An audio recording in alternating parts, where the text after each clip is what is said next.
आप शिक्षक बहाली कर रहे हैं, आप जो है कोई सड़क छाप या गुंडों की बहाली नहीं कर रहे हैं। अगर सरकार नहीं सुनती है तो इन अभ्यर्थियों के पास आंदोलन के सिवा कोई रास्ता नहीं रहेगा। हमें आंदोलन पे मजबूर मत कीजिए। सरकार से हाथ जोड़कर विनती है, नीतीश कुमार जी से खासकर कि नीतीश कुमार जी, आप महिलाओं की बात करते हैं, महिला उत्थान की बात करते हैं। ये शिक्षक बहाली में जो सरकार की दोषपूर्ण नीतियां हैं उसके खिलाफ नहीं करे, पास एग्जाम है तो उनका सीट खा जाएंगे 1,70,000 में से। आप सीटेट जुलाई 2023 वाले अभ्यर्थी को फॉर्म भरने के लिए इस शिक्षक बहाली में मौका दीजिए। अपियरिंग में हाथ जोड़कर विनती कर रहे हैं नीतीश कुमार जी से, तेजस्वी यादव जी से कि आप इन अभ्यर्थियों को जो हजारों की संख्या में है, लाखों की संख्या में है, सीटेट जुलाई में अपियरिंग में फॉर्म भरने का मौका दीजिए। प्रेस कॉन्फ्रेंस और ये छात्र सभा जो बुलाई गई है, ये शिक्षक बहाली में जो सरकार की दोषपूर्ण नीतियां हैं उसके खिलाफ है।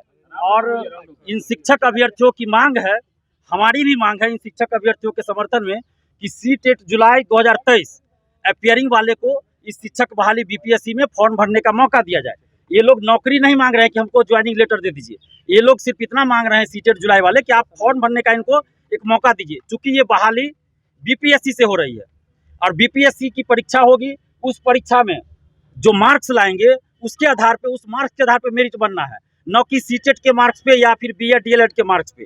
तो हम सरकार से ये मांग कर रहे हैं कि जिस प्रकार आपने हमारी बात मानी और बीएड डीएलएड को अपियरिंग में मौका दिया, उसी तरह आप सीटेट जुलाई 2023 वाले अभ्यर्थी को फॉर्म भरने के लिए इस शिक्षक बहाली में मौका दीजिए अपियरिंग में, ताकि लाखों जो छात्र हैं, हजारों छात्र हैं, उनको न्याय मिले। क्योंकि आपने 6 to 8 की वैकेंसी नहीं निकाला है और इसमें हजारों अभ्यर्थी ऐसे हैं, सैकड़ों अभ्यर्थी होंगे, हजारों होंगे जो सीटेट परीक्षा पहले दे चुके हैं लेकिन वो पेपर 2 में पास है, या बहुत सारे ऐसे स्टूडेंट हैं जो पेपर 2 की ही परीक्षा दिए क्योंकि उनको 6 to 8 का टीचर बनना था। लेकिन सरकार ने क्या किया, 6 to 8 की वैकेंसी ही नहीं निकाली गई है, तो फिर ये अभ्यर्थी जाएंगे कहाँ। इसलिए आप सीटेट 2023 जुलाई वाले को अगर मौका देते हैं तो ये लोग पेपर 1 पास करेंगे, पेपर 1 की परीक्षा देंगे, पास करेंगे और इसमें फॉर्म पहले आप भर दीजिए, भरने का मौका दीजिए अपियरिंग में, तो ये लोग शिक्षक बन सकेंगे, इनको एक मौका मिलेगा। और जो बहुत सारे अभ्यर्थी इस बात को लेकर घबरा रहे थे कि अगर नए अभ्यर्थियों को मौका मिलेगा, अगर सीटेट इसमें से बहुत सारे लोग पास नहीं करेंगे, हो सकता है कि नहीं करे पास, एग्जाम है तो उनका सीट खा जाएंगे 1,70,000 में से। तो ऐसा नहीं होने वाला है। जब बीपीएससी से जब मेरिट बनेगा शिक्षकों के लिए, तो वो मेरिट तभी बनेगा ना जब अपियरिंग में जो लोग फॉर्म भरे होंगे, चाहे बीएड वाले भरे हो अपियरिंग में, डीएलएड वाले भरे हो या सीटेट वाले भरेंगे, तो अपियरिंग में जो भी फॉर्म भरेंगे तो मेरिट लिस्ट जारी होने से पहले कॉपियों का जब मूल्यांकन होगा उसी समय या उससे पहले या उसके बाद सबसे सर्टिफिकेट मांगा जाएगा ऑनलाइन। और जो लोग सर्टिफिकेट पास का नहीं जमा करेंगे सीटेट का या डीएलएड बीएड का, तो उन लोग का जो अभ्यर्थित्व है वैसे ही समाप्त हो जाएगा। तो सीट खाने की बात यहाँ नहीं है। इसलिए इसमें जो पुराने अभ्यर्थी है उनको घबराने की जरूरत नहीं है। मैं ये चीज़ कहना चाहता हूँ और सरकार से हाथ जोड़कर विनती है नीतीश कुमार जी से खासकर कि नीतीश कुमार जी, आप महिलाओं की बात करते हैं, महिला उत्थान की बात करते हैं, आपने बहुत सारी योजनाएं चलाई महिलाओं के लिए, लेकिन आज जो महिला अभ्यर्थी, आप देखिए, मीडिया वाले बंधु दिखाइए कि महिला अभ्यर्थी शादीशुदा है, बाल बच्चेदार है, ये लोग इस कड़ी धूप में, 43-44 डिग्री टेम्परेचर होगा पटना का, उस कड़ी धूप में ये लोग खड़े हैं अपनी मांगों को लेकर कि हमको न्याय मिले। और ये लोग सिर्फ इतना कर रहे हैं कि इनको फॉर्म भरने का मौका सरकार दे दे। इसमें तो सरकार को कोई आपत्ति नहीं होना चाहिए। और सरकार से हाथ जोड़कर विनती कर रहे हैं नीतीश कुमार जी से, तेजस्वी यादव जी से कि आप इन अभ्यर्थियों को जो हजारों की संख्या में है, लाखों की संख्या में है, सीटेट जुलाई में अपियरिंग में फॉर्म भरने का मौका दीजिए।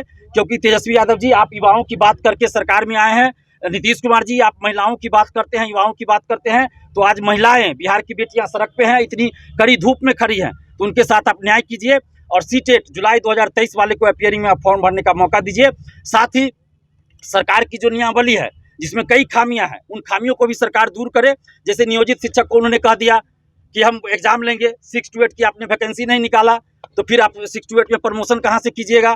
ये सारी बातें हैं। सब्जेक्ट कॉम्बिनेशन लेकर बातें हैं। बहुत सारे सब्जेक्ट है, जैसे म्यूजिक है, कुछ और सब्जेक्ट है जिनकी वैकेंसी नहीं आई है। तो इन सभी चीज़ों पे सरकार को गौर करना चाहिए और नियमावली में एक बार संशोधन करना चाहिए और सभी अभ्यर्थियों से बात करके एक बीच का रास्ता निकाल के, ताकि किसी भी अभ्यर्थियों को ये न लगे कि उनके साथ अन्याय हुआ। आप शिक्षक बहाली कर रहे हैं, आप जो है कोई सड़क छाप या गुंडों की बहाली नहीं कर रहे हैं कि जैसे तैसे आप ला दिए नियमावली। और अभी अपर शिक्षा सचिव का तबादला हुआ है, तो क्या दिखा रहा है? या तो वो शिक्षा सचिव सही से काम नहीं कर रहे थे या सही से काम कर रहे थे तो आपने हटा दिया, दो ही बात होगी।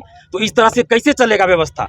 आप नियमावली में संशोधन कीजिए, जो जरूरी है, जो सकारात्मक हो सकता है उसको संशोधन कीजिए और शिक्षक अभ्यर्थियों के साथ आप न्याय कीजिए। ये सरकार से हम हाथ जोड़कर विनती कर रहे हैं, हमें आंदोलन पे मजबूर मत कीजिए। इस कड़ी धूप में किसी को शौक नहीं होता है कि बाहर निकले, और हम आज घर से आए हैं इन अभ्यर्थियों के लिए। ये अभ्यर्थी धूप में 44 डिग्री टेम्परेचर में खड़े हैं अपने हक और अधिकार के लिए कि सरकार सुने इनकी बात को, सरकार सुने। हम उनसे आग्रह कर रहे हैं, अगर सरकार नहीं सुनती है तो इन अभ्यर्थियों के पास आंदोलन के सिवा कोई रास्ता नहीं रहेगा। हम आंदोलन करना नहीं चाहते, हमें आंदोलन का कोई शौक नहीं है। सरकार से हम हाथ जोड़कर विनती कर रहे हैं कि आप इन लोगों की बातों को मान लीजिए और सीटेट जुलाई 2023 वाले को अपियरिंग में फॉर्म भरने का मौका दीजिए।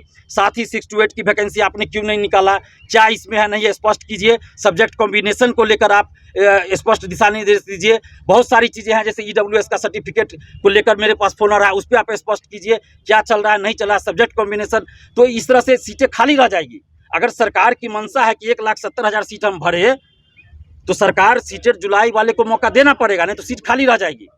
और आप 9th-10th में देखिए, आर्ट्स विषय का आपने STET लिया ही नहीं, तो फिर सीट कैसे भरेगा, उसका तो खाली रह जाएगा।